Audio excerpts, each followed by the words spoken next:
Hello and welcome to another episode of Learning English, and today is the day to correct the common mistakes that we at times make while forming sentences in English. Quickly, let us learn the 7 mistakes that we are going to discuss today. But before that, those of you new to the channel, don't forget to hit the subscribe button as well as share this video right now, right here with a friend who needs to learn better English. मैं एक bank में काम करता हूँ, ठीक है। English में जब हमें बोलना होता है कि मैं एक बैंक में काम करता हूं तो हम बोल देते हैं I work in a bank, क्योंकि बैंक में काम करता हूं। लेकिन जो सही तरीका होता है कहने का, that is I work for a bank. यानी कि हिंदी में जब हम इसे बोलेंगे तो ये ऐसे होगा, मैं एक बैंक के लिए काम करता हूं। अब इसको ऐसे ले लीजिए क्योंकि बैंक्स की तो बहुत सारी ब्रांचेस होंगी ना, तो I work for a bank.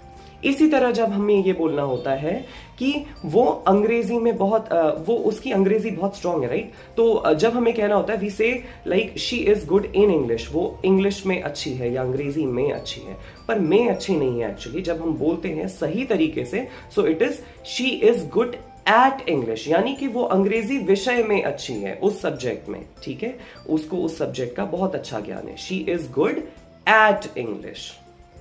Everybody make mistakes, जब हमें यह कहना होता है कि हर किसी से गलतियां हो रही होती हैं तो हम ये बोल देते हैं एवरीबडी मेक मिस्टेक्स। अब हम कहते हैं रीजन जो हम इसके पीछे देते हैं वो ये कि भाई मिस्टेक्स में तो ऑलरेडी एस लगा हुआ है, ठीक है। लेकिन मिस्टेक्स नहीं देखना है, एवरीबडी, हर किसी से गलतियां होती हैं तो एवरीबडी जाएगा। अब कुछ लोग कहते हैं कि भाई एवरीबडी में भी तो सब आ रहे हैं, लेकिन इनफैक्ट बात तो उस वक्त एक की हो रही, चाहे कोई भी कितना भी धुरंधर हो, लेकिन हर किसी से गलतियां होती हैं तो it is everybody makes mistakes.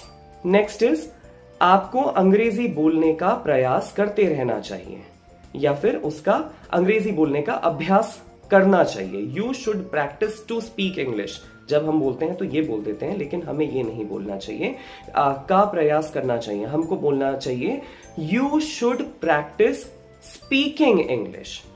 अंग्रेजी बोलने का अभ्यास, अंग्रेजी बोलना लगातार अभ्यास करना चाहिए। You should practice speaking English.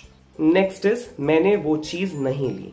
गलती से कह देते हैं आई डिड नॉट टुक इट। अब डिड ऑलरेडी है तो उसके साथ वर्ब की पास्ट फॉर्म नहीं आएगी, तो होगा I did not take it. ध्यान रखिएगा। इसी तरह जब हमें कहना होता है कि मैंने अपना होमवर्क नहीं किया, आई did not completed my homework, ये नहीं होता है। आई did not complete my homework. Verb की फर्स्ट फॉर्म ही लगती है जब ऑलरेडी डिड लग गया है, तो आज के बाद ध्यान रखिएगा।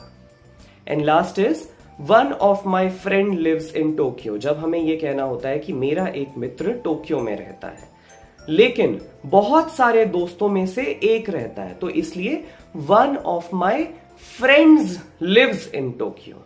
Friends, one of my friends, बहुत सारे दोस्तों में से एक, लेकिन क्योंकि वो एक ही है इसलिए लिव के साथ भी एस लग रहा है, तो ध्यान देने वाली बात है। One of my friends lives in Tokyo. So don't repeat these mistakes from today onwards. Like, comment, share and subscribe more and more to encourage me. Share this video once again with a friend who needs to learn better and correct or advanced English. Thank you so much for watching. Have a nice time. Bye bye.